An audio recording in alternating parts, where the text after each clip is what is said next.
My next area of talking is about some thoughts on leadership, and I hesitate in this amazing building which is dedicated to leadership, but I humbly offer my thoughts here in relation to leadership. Now, there's so many definitions on leadership, and everyone has their favourites, but I'm a ladybird book thinker. I like things distilled to their essence, described in primary colours, in simple terms, and then I can get it complicated later. I want the basics. And Warren Bennis said, "Leaders do the right thing, managers do things right." So the role of the leader is to be able to know, out of all the choices, what to do and to set the direction. And the managers have to be able to contribute to that direction setting and then to be able to deliver it. The role of the leader is to be able to fly at 30,000 feet, to see the biggest overarching picture, to see what's over the horizon, to know when to drop down to 20,000 feet, 10,000 feet, and to know where to land and walk about. To see options, to make a choice, to ensure it's delivered.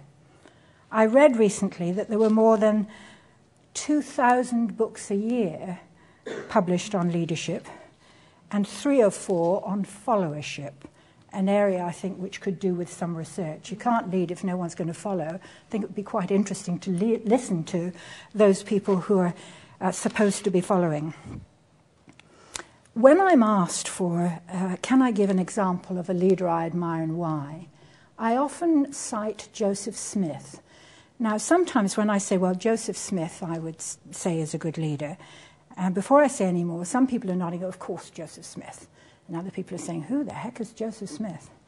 Well, I'll tell you, Joseph Smith was a Cub Scout who found that none of his friends have arrived for a regional swimming contest, so he formed a one-boy team. He swam in every race and won so many events that he single-handedly collected the overall team trophy. Joseph was aged 10, and he lived in Durham. And he, having turned up, the only person from his Cub Scout group turned up, he competed in 12 races against 8 teams. Each of those 8 teams had 6 swimmers. He did the front crawl, he did the backstroke, he did the breaststroke, coming first in every heat and earning a place in 4 finals. He won 2 of them and came runner-up in the others. And with the help of 2 volunteers from rival packs, he won the relay race. His father, who was a local government worker, said he was climbing out of one end of the pool and getting on his mark for the next event. It was remarkable. Now, Joseph was given an Unsung Hero award by his local paper, and he said, "Once I won one race, I just kept on going. The other cubs all started cheering. It was the best night of my life."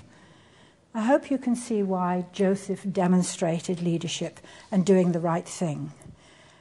I think he's an extraordinary young man. I will be interested to see if we hear from Joseph Smith at other times, because he demonstrated the ability to step up, step forward, and do what was required in the moment.